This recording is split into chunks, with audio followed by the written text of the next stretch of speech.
new. Like, why didn't I ever see it before? You know, I don't know. I do know. I was brainwashed. And most equestrians, from the time they start, they're being systematically brainwashed.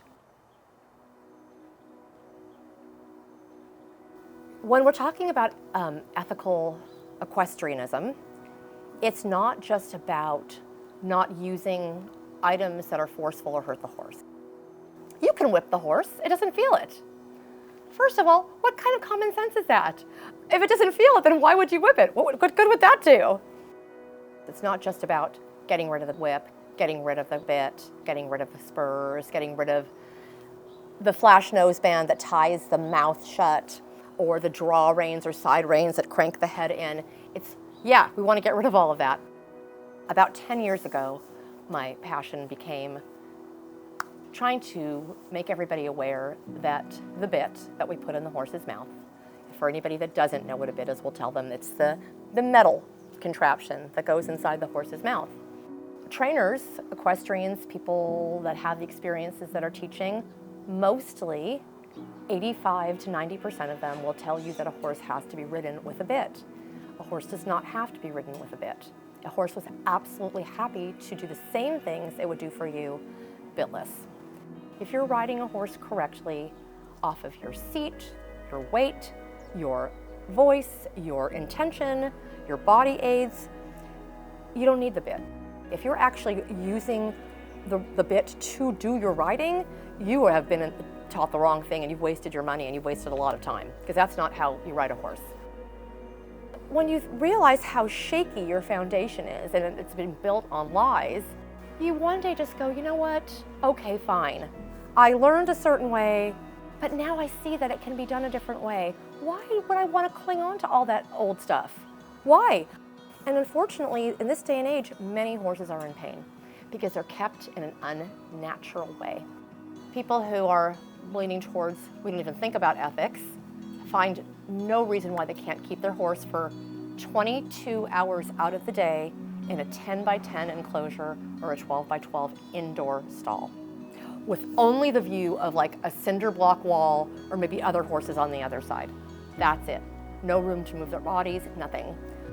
Well, everybody else just lets their horse down for 20 hours. Everybody else leaves their horse in the 12 by 12 for 20 hours.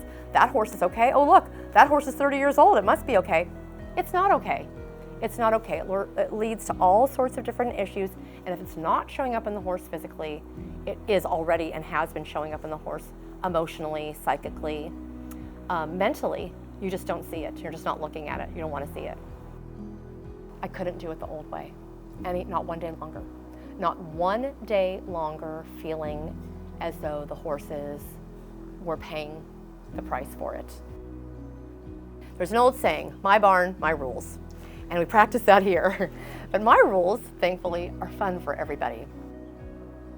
Our stables might look similar to other stables, but what we do here is very different. We built everything here. When we built our barn, the best thing you could have were in and out stalls, which is what we have. It's 12 by 12 inside stall, very airy. Ours are all open, and with their horse has their own backyard. We have the outside areas, thankfully, and several of the horses get to live in large outdoor areas. I try to give them as long and much what we call turnout, getting them out during the day, as possible. I remember in the old days when I first got my first horse, there was a 30-minute limit on being able to turn your horse out. That was it, 30 minutes. And horses are made to move. A healthy horse is a horse that moves a lot. When horses aren't moving, it leads to all sorts of problems, ulcers, colic. A lot of those things could be cured just by allowing the horse more movement. I am so happy to have my own place where I can make my own rules and give more freedom and more liberty to the horses, because that is what they need. Food is another thing that they should have more than the standard 2 meals a day. They should be having snacks, they should be having lunch, they should be able to do a little bit of free foraging, whether it's picking on the leftovers of their neighbor or getting to maybe walk over to the hay pile and nibbling, at some of the hay that's fallen around. Feeding should be plentiful and more than just 2 meals a day. Here, it's extremely individual. Everybody eats something completely, different. Different weights, measures, different types of foods, different types of hay. Whatever that horse needs, it's gonna get. Every day, I try to think, how can I make it more ethical? How can I make it more fair for the horses? How can I make it more enjoyable for the horses? I want to listen to this amazing, noble, generous creature, and I want to try to listen as well as I can. I don't want to be a horse whisperer. I want to be a horse listener. This is a huge onion with many layers of peel to keep peeling down and peeling off. And if you throw your whole self in, I believe it can be extremely revealing and rewarding, and you can, I think, again, healing and reinvigorating to your life to finally go, you know what, let's see what that horse has to tell me about myself. They talk about positive reinforcement, but in positive reinforcement, you can't have a negative attitude. You can never have a negative attitude with horses. They latch right onto it. We always have to keep in mind that they communicate with each other with attitude, with vibration, with energy. They know when someone's pissed, and they'll stay away from that horse until that horse is happy again. Well, that can't be you. You can't be going in with a negative. There's nothing more repulsive to a horse than negative energy.